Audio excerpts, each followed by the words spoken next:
ustedes vieron que son las resoluciones judiciales, y vamos a ver los medios de impugnación. Pero antes tenemos que transportarnos un poquito, y eso viene a cuento de lo que siempre hablamos cuando vamos desarrollando los temas de la materia, que todos están relacionados unos con otros, y que desde el primero que vimos al comenzar el curso hasta el último que vamos a ver cuando hablen con la doctora de las medidas precautorias, cautelares, van a ver que tiene relación con temas que están en el medio, temas que están al principio. Aquí nos vamos a encontrar y vamos a tener que hacer relación con aquello que hablábamos respecto de los principios y sistemas procesales, les decía hace 2 minutos. Recuerdan que uno de los principios o sistemas, acuérdense que cuando les preguntemos de ese tema, ustedes pueden nombrarlos como principio o sistema, siempre y cuando aquello que nombren como sistema, ustedes puedan nombrar 2 principios que lo integran, si no, será un principio y no un sistema. Y que uno de esos principios procesales que nosotros veíamos, o sistema procesal, era el sistema de instancia única o doble instancia, y que nuestra legislación, siguiendo un poco el sistema norteamericano, había elegido el sistema de doble instancia. ¿Qué es la doble instancia? En principio, la doble instancia se sustenta en la falibilidad del ser humano. Es decir, que el ser humano es falible por naturaleza somos nosotros. ¿Y esto qué significa? Que nos podemos equivocar, claro, nos equivocamos en la vida diaria, todos los días.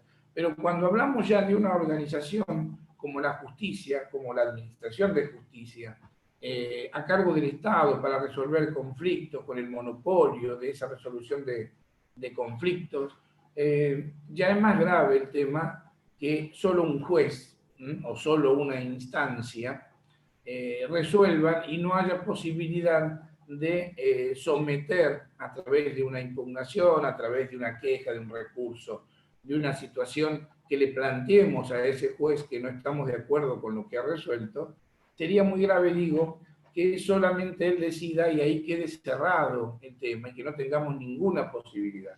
Por lo tanto, se instaura o está instaurado el sistema de doble instancia. ¿Qué significa? Que lo que resuelve un juez de primera instancia podemos llevarlo, que es único, unipersonal, podemos llevarlo por impugnación, por medio de impugnación de su resolución. ¿Qué es la impugnación? Estar desconforme. Lo impugnamos porque decimos que no es justo, que está equivocado, que no compartimos lo que él ha resuelto, él o ella ha resuelto, y entonces lo impugnamos a través de los medios que la ley nos da. Y ese juez de segunda instancia o ese tribunal de segunda instancia, generalmente son colegiados, ya no son unipersonales, y resuelven por mayoría lo que se ha decidido. Si nos hacen lugar a la impugnación, es decir, si nos dan la razón y modifican el fallo total o parcialmente, o si no nos hacen lugar y confirman el fallo de primera instancia. Ustedes me enseñan si me van escuchando bien o mal, ¿no? Por eso sigo hablando y ustedes no escuchan. ¿Escuchan ahora? Sí, ¿no?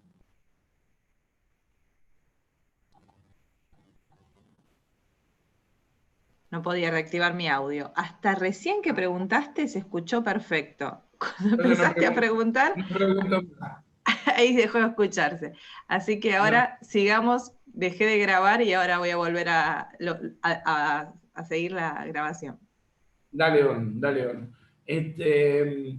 Bueno, les decía que el superior jerárquico es un tribunal compuesto por 3 jueces, ¿sí? En donde ahí no existe la posibilidad de que el juez sea falible, que esos seres humanos que integran el tribunal sean falibles, porque ahí son 3 y van a decidir por mayoría. Entonces, si bien el unipersonal de primera instancia puede equivocarse, generalmente se equivoca, puede ser que se equivoque, cuando hablamos de un tribunal de 3 y decimos que lo que deciden por mayoría es lo que se resuelve, ya ahí eliminamos, por lo menos así lo creyeron los legisladores, así lo siguen creyendo, eliminamos la posibilidad de errores, de resolver mal. Bien, segunda instancia. ¿Se acuerdan cuando decíamos primera instancia, segunda instancia? Cuando hablábamos de las distintas instancias, de las jerarquías, de los distintos grados, escalones que tiene la justicia. Y también decíamos en aquel momento que cuando hablamos de una doble instancia, alguno ha preguntado, alguno ha dicho, a alguno le ha surgido la inquietud, porque incluso se escucha en medios de comunicación y algunos colegas que también lo dicen, hablar de una tercera instancia, cuando se refieren a la Corte Suprema o a la Suprema Corte de Justicia, cualquiera de los dos según la provincia o la nación, ¿verdad? Bueno, les adelanto, esa supuesta tercera instancia no es tal, porque a ella se arriba a través de recursos extraordinarios, no en situaciones normales, no en los recursos ordinarios, sino en situaciones extraordinarias, por lo cual no todas las cuestiones, no todas nuestras quejas e impugnaciones pueden acceder a esa tercera instancia, sino que para llegar a ellas hay que cumplir una serie de requisitos que en muchos casos nuestra sentencia, nuestra situación no está en condiciones de cumplimentar. Dicho esto, sabemos entonces por qué podemos acceder a una instancia superior. Y cuando accedemos a esa instancia superior, nosotros llamamos a eso impugnación. Y ustedes van a ver que dice medios de impugnación y después punto seguido, recursos. En todos lados van a ver que lo llaman de una manera u otra. Cuando lo llaman recursos lo definen como son los medios o los dispositivos puestos a la gente para que recurra de su sentencia. Acá me gustaría, impugnar, ya les dije qué significa. Impugnar significa cuestionar. ¿Cuestionar qué? Cuestionar no lo que la otra parte dijo, ya nosotros ya discutimos en el proceso y ya llegó el juez a una resolución. Lo que vamos a cuestionar a través de la impugnación es que ese fallo sea correcto o no, que haya sido dictado haciendo justicia o no. Y bueno, cuando nos sentimos agraviados, cuando nos sentimos perjudicados por el fallo de ese juez de primera instancia, tenemos la posibilidad de impugnar. Impugnar a través de lo que nosotros llamamos recursos. Y simplemente, antes de entrar en la diferencia entre remedios y recursos, ¿por qué lo llamamos recursos? Bueno, acá tienen que hacer un poquito de abstracción y de utilizar una palabra o entender por qué se utiliza esta palabra recurso. Cuando nosotros vamos a primera instancia con una demanda, es decir, presentamos una demanda, ¿qué es lo que hacemos? Y esta palabra ustedes seguramente no la han escuchado, muchos no la escuchan, ni la utilizo yo, salvo en estas cuestiones.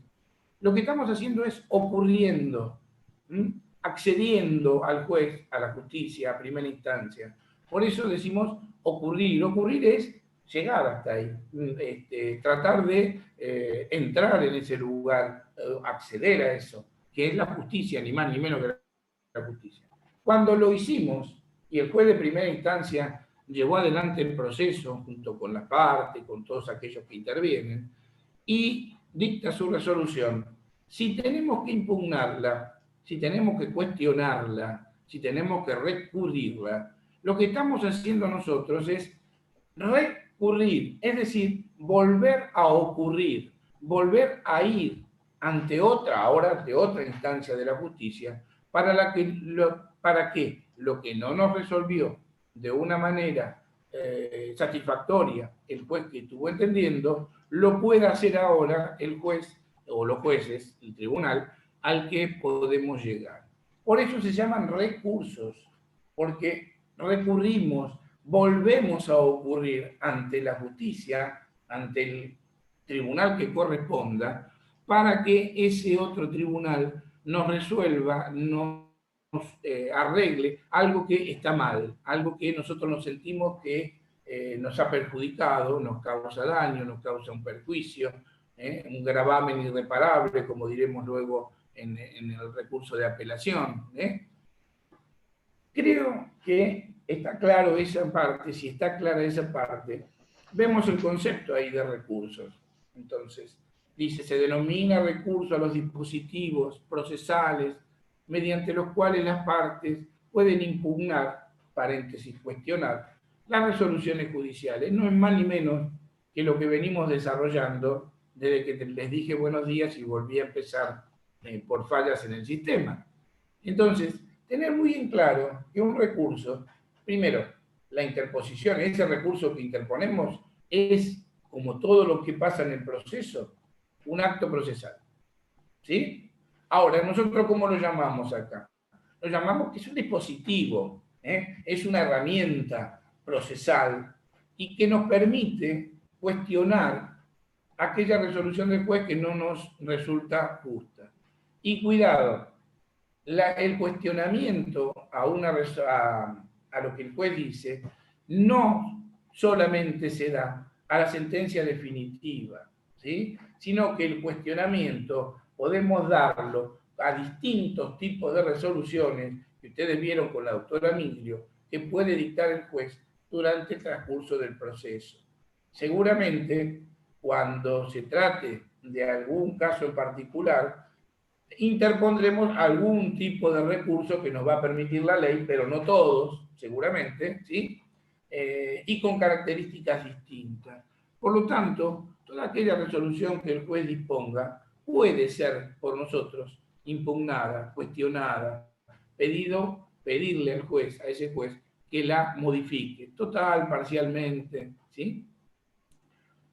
Agrega, puede interponerse contra resoluciones que produzcan agravios, lo que decíamos recién, ¿verdad? A las partes, a fin de obtener la modificación o la anulación total o parcial. ¿Esto qué significa? Que yo lo que puedo pedir es que al juez que va a intervenir en segunda instancia, que la modifique parcialmente, porque hay una parte que no me convence, hay una parte que me causa daño, hay una parte que me perjudica y que no es justo lo que está resolviendo. Ahora puedo pedirle también, así como le puedo pedir una parte, le puedo pedir toda su resolución, porque toda esa resolución yo la cuestiono y la considero que puede ser objeto de impugnación y pedirle que la modifique totalmente en este caso. Ustedes ven en ese renglón final por el mismo órgano que la dictó o por un órgano superior.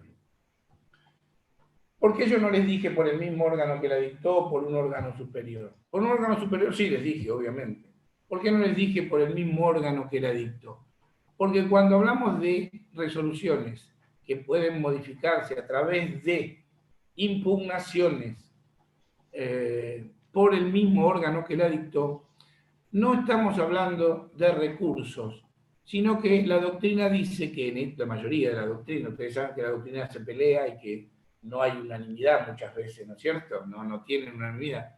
Pero la doctrina mayoritaria dice que algunas herramientas que nos da, algunos medios de impugnación que nos da la ley, no constituyen recursos, sino constituyen remedios procesales. ¿Por qué constituyen remedios procesales?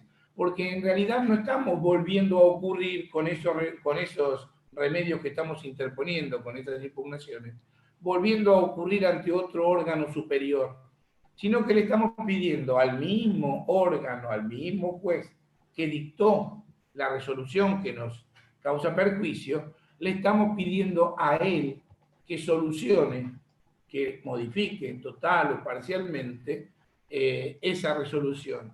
Por eso nos vamos a encontrar, y no me quiero adelantar, pero se los anticipo porque siempre me gusta darle primicias, que hay dos dispositivos procesales, como los nombramos al principio, dos que generalmente llamamos recursos y que entran en esta categoría de remedio procesal. Claro, si ustedes van a decir remedio procesal en tribunales, seguramente más de un colega de ustedes no va a entender de qué se trata, ¿sí? Pero ustedes deben saberlo, ¿sí? Es parte de la preparación de un abogado. ¿Por qué es un remedio? Porque lo soluciona el mismo juez. Y estos dos remedios, estas dos herramientas que se consideran remedios procesales por parte de la doctrina y no recursos, y que debe resolver el mismo juez, son la aclaratoria, la llamada aclaratoria, no recurso de aclaratoria. Tampoco se le pone remedio de aclaratoria, sino simplemente se la nomina aclaratoria. Y la revocatoria.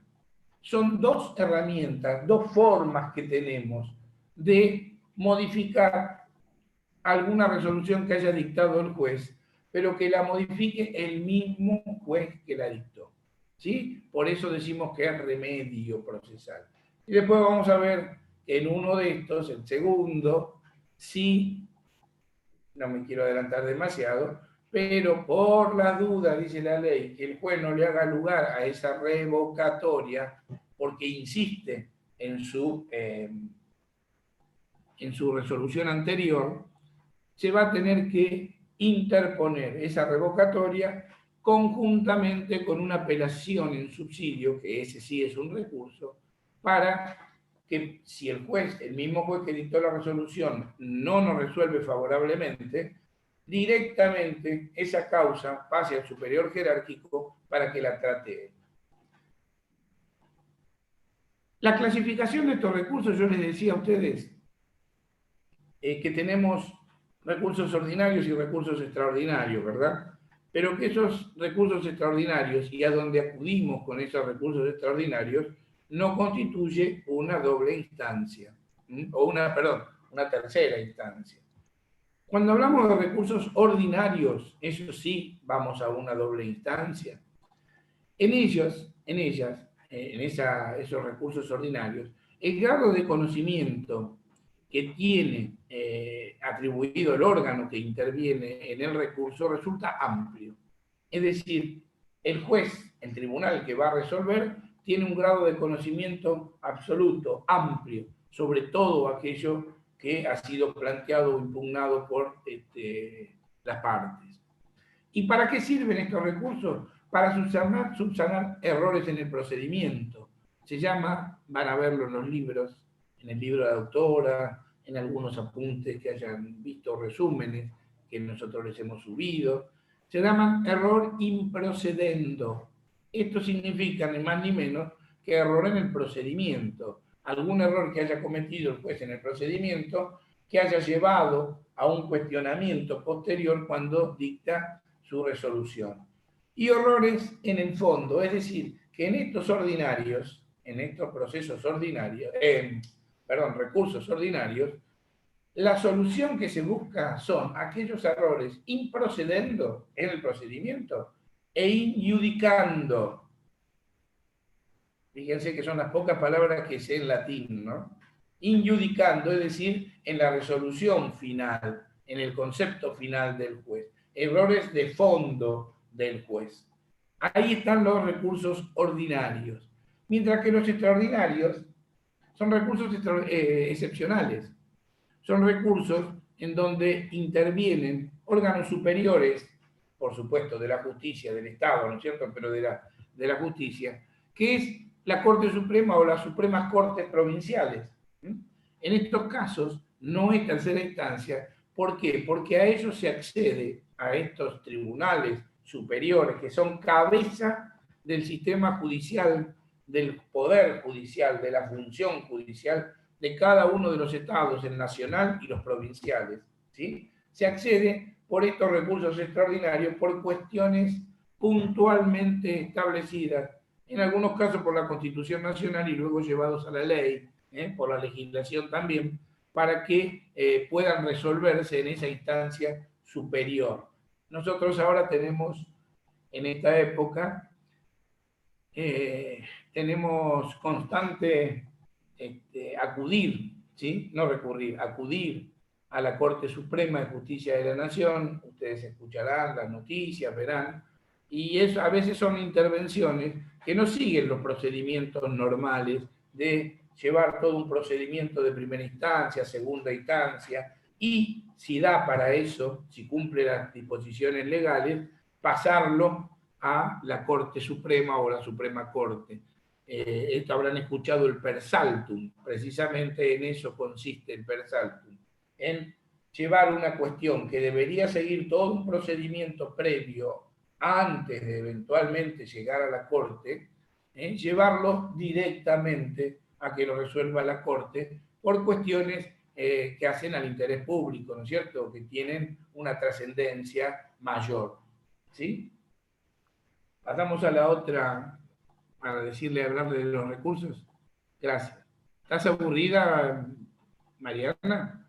No, estoy callada porque me di cuenta que si yo pongo el mute, se te va el sonido a vos, no sé por qué. Entonces no pongas nada. Quédate calladita.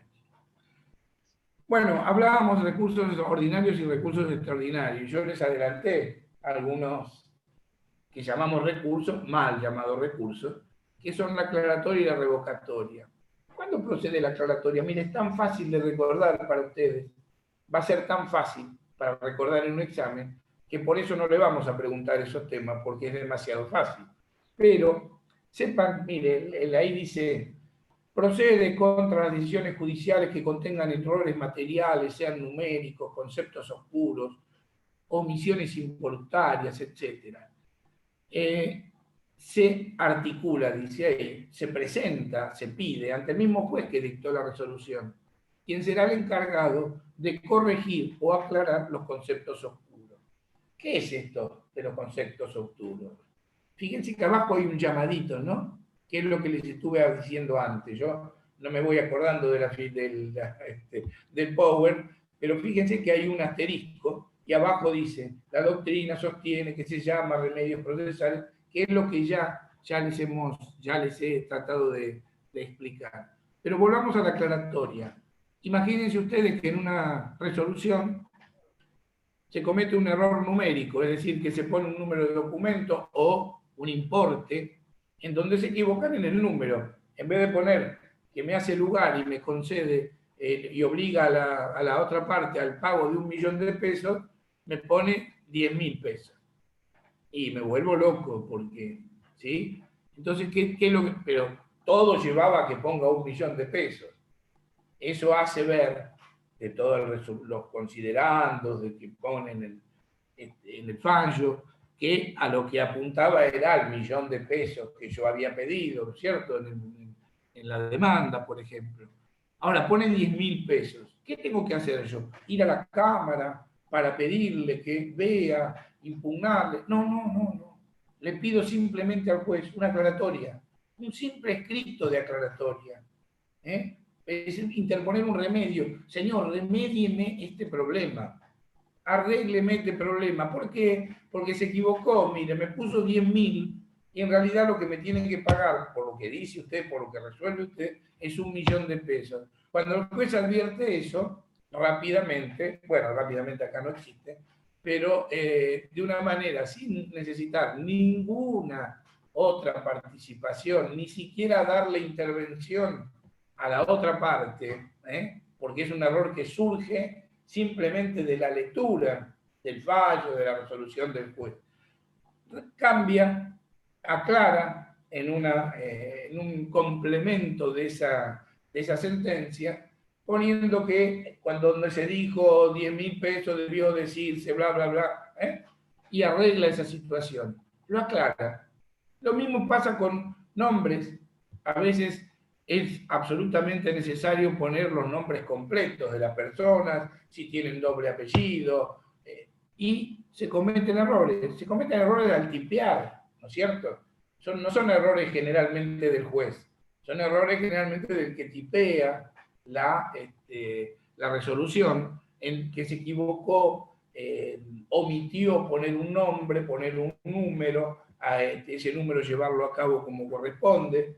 Entonces, por eso se pide simplemente aclare que acá cuando dijo 10.000 quiso decir esto, que acá cuando dijo Juan Fernández quiso decir Juan Domingo Fernández, ¿sí?